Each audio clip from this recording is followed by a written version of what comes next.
Left side wheel piece அங்கே இருக்கா, அப்போ ரைட் சைடு வீல் பீஸ் எங்கே இருக்கும்? புரிஞ்சுங்களா? இங்கே தான் வருமா? நான் சொல்கிறது உங்களுக்கு புரிஞ்சுங்களா? லெஃப்ட் சைடு வீல் பேஸ் அங்கே இருக்கா, அப்போ ரைட் സൈഡ് എங்கே இருக்கும்? ഈ വണ്ടി ഇവിടുന്ന് മാറുമ്പോൾ വണ്ടി തടുത്ത് നിർത്താൻ നീ അവിടെ വീഡിയോ എടുക്കാം. അങ്ങനെ വിടാൻ പാടില്ല. നമ്മൾ വണ്ടി ഓടിക്കാനാണല്ലോ 12 ഓടിക്കാനാണല്ലോ. അത്രേ ഉള്ളൂ. எல்லாருக்கும் வணக்கம். This is HRN from heaven data snickers. இன்றைக்கி நம்ம என்ன பார்க்க போகிறோம்னா ரொம்ப இம்பார்ட்டண்டான ஒரு விஷயத்தை தான் டிஸ்கஸ் பண்ண போகிறோம். அதுக்கு முன்னாடி வாட் இஸ் ஹெச்ஆர்என் அப்படின்னு கேட்டவங்களுக்கு சின்ன ஒரு இன்ட்ரோ. 2020 ஸ்டார்ட் பண்ண டீம் ஹெச்ஆர்என் ஃபர்ஸ்ட் மீட்டப் மூலியமாக ஒரு helmet awareness ride plus save nature rally வச்சு பீப்புள்ஸ் முன்னாடி எங்களோட டீமை இன்ட்ரடியூஸ் பண்ணோம். பீப்புள்ஸ் முன்னாடி இன்ட்ரடியூஸ் பண்ணி 6 மாதம் ஆகலை, அதுக்குள்ளார சர்வீஸ் நம்பர் 1 நாங்கள் ஸ்டார்ட் பண்ணோம். அது என்னன்னு கேட்டிங்கன்னா ஹெச்ஆர்என் பிரியாணி சேலஞ்ச் அப்படிங்கிற ஒரு மெத்தடை கூடலூரில் இன்ட்ரடியூஸ் பண்ணி பல பேரோட லைஃப்பை சேவ் பண்ணுறதுக்கு ஒரு இம்பேக்ட் மெத்தடாக மாற்றி வச்சுருக்கோம். சர்வீஸ் நம்பர் 1 ஹெச்ஆர்என் பிரியாணி சேலஞ்சை தொடர்ந்து ஃப்ளட் டைமில் ஹெச்ஆரோட மெம்பர்ஸ் தங்களோட உதவிக்காரங்களை மக்களுக்காக நீட்டினாங்க. ஓகேங்களா? அதுக்கப்புறம் 2-3 பெரிய இம்பேக்ட் மெத்தடை ஹெச்ஆர் மார்க்கெட்டில் ரிலீஸ் பண்ணி மெதுவாக கொஞ்ச நாள் ரெஸ்ட் எடுக்கலாம் அப்படின்னு சொல்லி ஹெச்ஆரோட மெம்பர்ஸ் எல்லாம் சேர்ந்து முடிவு பண்ணி கொஞ்ச நாள் ரெஸ்ட்டுக்கு போயிட்டாங்க. ஓகேங்களா? இப்போது மெயின் வீடியோக்கு போகலாம். ஓகேங்களா? இப்போ இன்றைக்கோட டாபிக்கு போகலாம். அதுக்கு முன்னாடி நாங்கள் இன்னும் நிறைய சர்வீஸ் பண்ணணும் அப்படின்னு நீங்கள் நினச்சிங்கன்னா தயவு செஞ்சு டீம் மெம்பர்ஸ் ஹெச்ஆர்னை கொஞ்சம் சப்போர்ட் பண்ணி கொடுங்க, கொஞ்சம் ஃபாலோ பண்ணுங்கள். எங்களோட நாங்கள் பண்ண நல்ல விஷயங்களை மக்களுக்கு தெரியப்படுத்துங்க. ஓகேங்களா?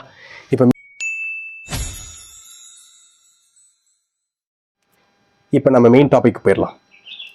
2025 நவம்பர் 12 என்னடா அந்த தேதிக்கான ஒரு இம்பார்ட்டன்ஸ் தானே கேட்குறீங்க. ஹெச்ஆர்னோட சர்வீஸ் இந்த உலகத்துக்கு தேவை அப்படின்னு ஒரு புரிஞ்சுக்கிற ஒரு தேதி அது அன்றைக்கி தான். என்ன அந்த தேதிக்கு ஒரு இம்பார்ட்டன்ஸ் தானே கேட்குறீங்க, சொல்லித்தரேன். ஓகே, 2025 நவம்பர் 12 ஒரு ஆக்சிடென்ட் இருந்துச்சு, நந்தட்டி ஆக்சிடென்ட். உங்கள் எல்லாருக்கும் தெரிஞ்சிருக்குன்னு நினைக்கிறேன். உங்கள் எல்லாருக்குமே தெரியும். ஒரு பஸ்காரன் ஒரு பைக்காரனை இடிச்சிருக்காங்க. அந்த பைக்காரனோட தன்னோட காலை இழந்துட்டான். அந்த கால் இல்லாமல் இப்போ ஒரு ஆர்டிஃபிஷியல் லெக் வச்சு இன்றைக்கி நடந்துகிட்ருக்கான். உங்களுக்கு எல்லாருக்குமே தெரியும். உங்களுக்கு தெரிஞ்சு அது நீங்கள் மறந்த விஷயம். ஆனால் நான் மறக்கலை. ஏன் மறக்கலைன்னு கேட்குறீங்களா? அதாவது உங்கள் வாட்ஸ்அப் குழுவில், அதாவது நிறைய வாட்ஸ்அப் குரூப்பில் வந்துட்டு ஒரு அங்கே இருக்கிற ரோட்டில் போய்கிட்டு இருந்த ஒரு ஆள் வந்துட்டு ஒரு வீடியோ எடுத்து போஸ்ட் பண்ணான். என்னன்னு தெரியுமா? அந்த பையன் வந்துட்டு ஓவர் ஸ்பீடில் ஹெல்மெட் போடாமல் பஸ் முன்னாடி வந்து இடிச்சிட்டாரு அப்படின்னு சொல்லி ஒரு பதிவை எடுத்து எல்லா குரூப்லேயும் போட்டார். ஓகேங்களா? ஸோ அந்த வீடியோ பார்த்தவங்க எல்லாருக்குமே தெரியும். என்னென்னா வீடியோ பார்த்தவங்களுக்கெல்லாம் தெரிஞ்ச விஷயம் என்னென்னா, அந்த பையன் ஹெல்மெட் போடாமல் ஓவர் ஸ்பீடில் பஸ்ஸில் வந்து இடித்து தன்னோட காலை இழக்கிற மாதிரி போயிருக்கு. அது அவனோட தப்பு தான் அப்படின்னு நீங்கள்லாம் நினச்சிட்டு இருக்கீங்க. கரெக்டு தானே? ஆனால் அது கிடையாது. ஏன் கிடையாதுன்னு சொல்கிறேன்னு நினைக்கிறீங்களா? அந்த இடித்த பஸ்ஸில் நான் இருந்தேன். நான் தான் witness. Left side wheel piece அங்கே இருக்கா, அப்போ ரைட் சைடு வீல் பீஸ் எங்கே இருக்கும்? புரிஞ்சுங்களா? இங்கே தான் வருமா? நான் சொல்கிறது உங்களுக்கு புரிஞ்சுங்களா? லெஃப்ட் சைடு வீல் பீஸ் அங்கே இருக்கா, அப்போ ரைட் சைடு எங்கே இருக்கும்? ലെഫ്റ്റ് സൈഡ് വീൽ ബേസ് അവിടെ ഉണ്ട്. അല്ല, ലെഫ്റ്റ് സൈഡ് വീൽ ബേസ് അവിടെ ഉണ്ട്. ഓക്കെ, അപ്പൊ റൈറ്റ് സൈഡ് എവിടെ ഉണ്ടാവും? റൈറ്റ് സൈഡ് എവിടെ ഉണ്ടാവും? ഇതിപ്പോ അന്വേഷിക്കാൻ വേറെ കൂടുതൽ ആവശ്യമില്ലല്ലോ. ഒരു നോർമലി ഒരു അന്തമുള്ള ആൾക്കാർക്ക് അറിയുന്ന കാര്യമല്ലേ ഉള്ളൂ. ഒന്നുമില്ല, വണ്ടി ഇവിടെ നിന്നാണ് തട്ടിയത്. Okay, left side wheel base അവിടെ ഉണ്ട്. അപ്പൊ റൈറ്റ് സൈഡ് എവിടെ ഉണ്ടാവും പറഞ്ഞാൽ മതി, വേറെ ഒന്നുമില്ല. ஓகே, அன்னைக்கு அவர் சொன்ன அந்த பதிவிட்ட வீடியோ வந்து 100% ஃபேக். ஏன்னா இப்போ இருக்கிற ஜென்ரேஷன் பைக் ரைடர்ஸ், இப்போ இருக்கிற ஜென்ரேஷன் பசங்க ஹெல்மெட்டு கெத்துக்காகவாச்சும் போடுற பசங்க. ஹெல்மெட் போடாமல் எல்லாம் பைக்கே எடுக்க மாட்டாங்க. கெத்துக்காகவாச்சும் ஒரு ஃபோட்டோ ஷூட்டோ ஒரு வீடியோஸுக்காகவோ எதுக்காக இருந்தாலும் பார்க்குறதுக்கு ஒரு கெத்துக்காகவாச்சும் ஹெல்மெட் போட்டாச்சும் ஹெல்மெட் போடாமல் வெளியவே போக மாட்டாங்க. ஏன்னா மாஸ்க் போட்டு போகிற பசங்க நம்ம இப்போ இருக்கிற பசங்க, புரிஞ்சுங்களா? ஜென்சி பசங்க உங்களுக்கே தெரியும். மாஸ்க் போட்டு போகிற பசங்க ஹெல்மெட் எல்லாம் போடாமல் வெளியவே போக மாட்டாங்க. உங்களுக்கே தெரியும். கரெக்டு தானே? அன்னைக்கு ஹெல்மெட் போட்டு தான் அந்த பையன் வந்திருக்கான். பஸ்ஸு இப்படி ஏறி போய் இடிச்சிருக்குது. ஓகே, நான் அவதூறு பரப்புறதுக்கெல்லாம் இல்லை, இது உண்மை தான் சொன்னேன். ஏன்னா அந்த பஸ்ஸில் நான் இருந்தேன், நான் ட்ராவல் பண்ணேன். அந்த ஆன் த ஸ்பாட்டில் நின்று அந்த பையனுக்காக நான் வாய்ஸ் ரைஸ் பண்ணேன். ஆனால் நான் வாய்ஸ் ரைஸ் பண்ணுறதை பார்த்துட்டு என்கிட்ட அங்கே இருக்கிற நிறைய பேர் என்கிட்ட என்ன தெரியுமா கேட்டார்? நீ யார்? அந்த பையனை பற்றி இப்படி வந்துட்டு கேட்குறதுக்கு நீ யார் அப்படின்னு கேட்டார். அப்போ நான் சொன்னேன், நான் யாரா? ஒரு பையன் வந்துட்டு அதாவது அவனால் திருப்பி அடிக்க முடியாது, பேச முடியாது. அதாவது இந்த உலகத்தோட நீதி என்ன தெரியுமா? யாரால திருப்பி அடிக்க முடியாதோ அவனையே போட்டு அடிக்கிறது. அதுதான் இந்த உலகத்தோட ஒரு கான்செப்ட். அந்த பையன் தான் அடிபட்டு படுத்திருக்கான், அவனால் பேச முடியாதுல்ல, அவனோட ரைட்ஸை பேச முடியாதுல்ல. ஸோ என்ன வேணாலும் அவனை போட்டு அடிச்சிடலாம். இதுதான் இந்த உலகத்தோட நீதி. என்கிட்ட நான் வந்துட்டு பேசுகிறேன், பஸ் இப்படி ஏறி போய் இடிச்சிருக்குது, ஓகேங்களா? அந்த பையன் அவனோட ரூட்டில் கரெக்டாக வந்திருக்கான், பஸ் இப்படி போய் இடிச்சிருக்குன்னு நான் அந்த ஆன் த ஸ்பாட்டில் நான் பேசும்போது அங்கே இருக்கிற கொஞ்சம் பேர் எனக்கு சப்போர்ட் பண்ணுங்க. ஆனால் நிறைய பேர் எனக்கு சப்போர்ட் பண்ணாமல் எனக்கு எகெயின்ஸ்டாக நின்னானுங்க. ഈ വണ്ടി ഇവിടുന്ന് മാറുമ്പോ വേറെ വണ്ടി ഒന്ന് തടുത്തു നിർത്താൻ നീ അവിടെ വീഡിയോ എടുക്കാം.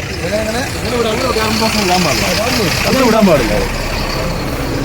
നമ്മൾ വണ്ടി ഓടിക്കാൻ ആളല്ലേ, 12 ആളാണ്. അത്രേ ഉള്ളൂ. തെറ്റായിക്കോട്ടെ, വണ്ടി ഓടിച്ചോട്ടെ, സീനൊന്നുമില്ല. പിന്നെ நான் வந்து பேசும்போது நான் பேசினேன், ஸ்டார்ட் பண்ணும்போது எல்லாரும் எனக்கு எகெயின்ஸ்ட் தான் வராங்க. ஆனால் நம்ம பார்த்து பண்ண வேண்டிய நம்ம கடமை. நான் மீடியா தான் ஓகேங்களா? எனக்கு எல்லா சப்போர்ட்டும் மீடியா இருக்குது. நான் பண்ணுறதுக்கு பேசிட்டு பண்ணுறேன், இன்னும் தப்பு இல்லை. என்ன மீடியா தான்? ஹெச்ஆரோட மீடியா தாங்களா?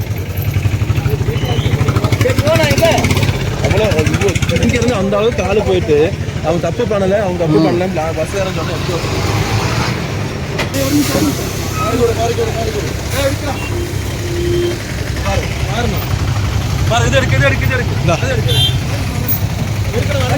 വാങ്ങ ബസ്സിൽ ഞാൻ ഉണ്ടായിരുന്നേ, എനിക്കറിയാം. எல்லாரும் சொன்னாங்க அந்த பசங்க மேலே தான் தப்புன்னு சொன்னாங்க. இங்கே பாருங்க, வாட்டர் மார்க்கே தெரியுது, பார்த்தீங்களா? டயர் மார்க்கே தெரியுது. லெஃப்ட் சைட் டயர் மார்க் இங்கே இருக்குது, அப்புறம் ரைட் சைட் டயர் மார்க் எங்கே இருக்குன்னு உங்களுக்கே தெரியும், ஓகேங்களா? பஸ்கார எவ்வளோ ஏறி இருக்கான்னு உங்களுக்கே புரியும், ஓகேங்களா? இல்லை, நான் இதுக்கு சப்போர்ட் பண்ணேன், பட் யாருமே எனக்கு சப்போர்ட் பண்ண மாட்டேங்கிறாங்க. இப்படித்தானோ இல்லை, நீ யார் அந்த பையனுக்கு சப்போர்ட் பண்ணுறதுக்கு அப்படின்னு கேட்டாங்க. ஏன் ஒரு காமன் பீப்புளாக இருந்துக்கிட்டு ஒரு பையனை சப்போர்ட் பண்ணக்கூடாதா நான்? இல்லை கேட்குறேன், நான் சப்போர்ட் பண்ணக்கூடாதா? அன்னைக்கு முடிவு பண்ணேன், அந்த பையனுக்காக கிடையாது, நீதிக்காக டீம் ஹெச்ஆர்என் தன்னோட கம்பேக்கை கொடுத்தே ஆகணும்னு நினச்சேன். அன்னையிலேருந்து இன்னைக்கு வரைக்கும் நான் ஒர்க் பண்ணிகிட்டு இருக்கேன், நீதிக்காகவும் நேர்மைக்காகவும். சரி, ஓகே, இடிச்சிருச்சு. இப்போ நான் அந்த விஷயத்தை நான் கொண்டு வந்துட்டேன். நிறைய பேர் எனக்கு எகென்ஸ்டாக பேசுனாங்க, அதெல்லாம் விடுங்க, ஒன்றும் பிரச்சனை கிடையாது. ஆனால் அந்த பையன் 100% தப்பு கிடையாது. சரி, தப்பும் கிடையாதுப்பா, ஒன்றும் விட்டீங்க. அந்த பையனுக்கு கால் போச்சு, ஓகேங்களா? அந்த பையனுக்கு அம்மா இல்லை, ஓகேங்களா? அம்மா இல்லாத ஒரு பையனை கால் போய் இப்போ என்ன பண்ணிகிட்டு இருக்கான், என்ன நிலைமையில் இருக்கான்னு நீங்கள் கொஞ்சமாச்சும் யோசிச்சு பார்த்தீங்களா? ஏன் யோசிச்சு பார்க்கல? ஏன்னா அது உங்கள் பிரச்சனை இல்லைல்ல, புரிஞ்சுங்களா? எஃப்ஐஆர் ஃபைல் பண்ணியிருக்காங்க, எல்லாமே இருக்குது, ஓகே, ஒத்துக்கிறேன், ஓகே, எஃப்ஐஆர் ஃபைல் பண்ணியிருக்காங்க. இப்போ அந்த பையனுக்கு அவனோட வீட்டுக்கு போக முடியறதில்ல. ஏன்னா ஆர்டிஃபிஷியல் கால் இப்போ ஃபிக்ஸ் பண்ணியிருக்காரு, ஓகேங்களா? நாங்கள் ஃபண்ட்ரைஸ் எல்லாம் பண்ணி ஆர்டிஃபிஷியல் கால் ஃபிக்ஸ் பண்ணி இப்போ ஓகே, ஒன்றும் பிரச்சனை கிடையாது. ஆர்டிஃபிஷியல் காலெல்லாம் வச்சு இப்போ நடந்துட்டு இருக்காரு. ஆனால் அந்த ஆர்டிஃபிஷியல் காலை வச்சுக்கிட்டு அவனால் அவனோட வீட்டுக்கு போக முடியல. ஏன்னா அவனோட வீடு வந்துட்டு புளியம்பாறையிலேருந்து புளியம்பாயல் அப்படின்னு சொல்கிற ஒரு உள் ஏரியா, ஓகேங்களா? அந்த ஏரியாக்குள்ளார போயிட்டு வரணும்னா ஒரு 2 கால் ஒழுங்காக இருந்தாலே போயிட்டு வர முடியாது, ஓகேங்களா? இப்போது அவனால் அந்த ஆர்டிஃபிஷியல் காலை வச்சுட்டு ஒழுங்காக அவனால் போயிட்டு வர முடியறதில்ல. ஸோ அவன் இப்போ என்ன பண்ணிகிட்டு இருக்கான்னா, ஒரு வாடகை வீட்டில் நின்றுக்கிட்டு ஒரு சின்ன ஒரு பார்ட் டைம் ஜாப் மாதிரி போயிட்டு அவனோட வாடகையும் கொடுத்து அவங்க ஸ்டே பண்ணுற மாதிரி கூடலூரில் ஸ்டே பண்ணிட்டு இருக்கான். இதெல்லாம் உங்களுக்கு கவலை கிடையாது, ஏன்னா இது உங்கள் பிரச்சனை கிடையாது, ஓகே? சரி, அதுவும் போட்டுப்பா. இப்போ அவனோட லைஃப் தானே, அவனோட கால் தானே, போனால் போயிட்டு போடு, நம்ம பிரச்சனை கிடையாது, இல்லைல்ல? அப்படிங்க சொல்லி பார்த்ததில்ல. சரி, எஃப்ஐஆர் ஃபைல் பண்ணியிருக்காங்க. எஃப்ஐஆர் ஃபைல் பண்ணி அந்த ஆக்சிடெண்ட்டுக்கான காஸ்ட்டு, அந்த கங்கா ஹாஸ்பிட்டலில் ஒரு காஸ்ட்டு வந்துட்டு ஒரு அட்வொகேட் சார் வந்துட்டு என்ன பண்ணியிருக்காருன்னா, தம்பி ஒன்றும் பிரச்சனை கிடையாது, நீ கொடுக்க வேணாம், நான் உனக்காக ஃபண்டை ரைஸ் பண்ணி தரேன், அதாவது இந்த இதுக்கான காஸ்ட்டை வந்துட்டு நான் கொஞ்சம் செலவு பண்ணி தரேன், கேஸ் ஜெயிச்சதுக்கப்புறம் வேணா நான் அதை எடுத்துக்கிறேன்ப்பா அப்படின்னு சொல்லி ஒரு நல்ல ஒரு மனுஷர் வந்துட்டு அவனுக்காக இறங்கியிருக்காரு. ஸோ அவனை அன்னைக்கு அவனோட ஒரு ப்ராப்ளத்தை கொஞ்சம் சால்வ் பண்ண முடிஞ்சிச்சு, ஓகே?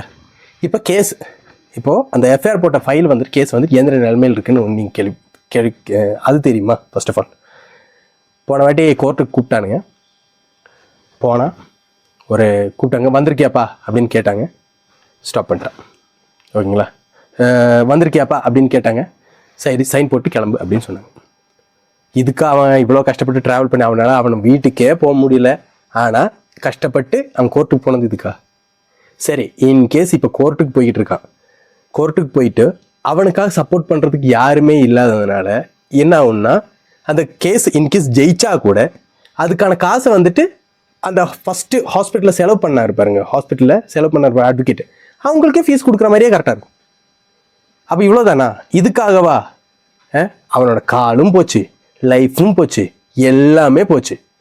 இப்போ அவன் பண்ணிகிட்டு இருக்கிறது வந்துட்டு ஜஸ்ட் ஒரு வக்கீலுக்கு ஃபீஸ் கொடுக்குறதுக்கு மட்டும், அந்த கேஸ் ஜெயிச்சிட்டான்னா வக்கீலுக்கு ஃபீஸ் கொடுக்குறதுக்கு மட்டும் கரெக்டாக டேலி ஆகிற மாதிரி இருக்கும் மேக்ஸிமம், எனக்கு தெரிஞ்ச வரைக்கும்.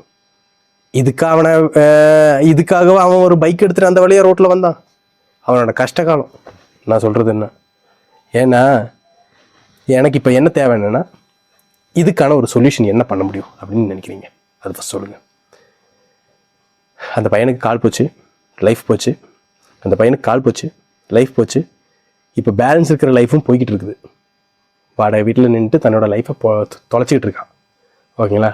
அவனுக்கான வேர்ட்ஸ் என்ன பண்ணி கொடுக்க முடியும் அப்படின்னு சொல்லி நீங்கள் ஒரு ஒப்பீனியன் சொல்லுங்கள்.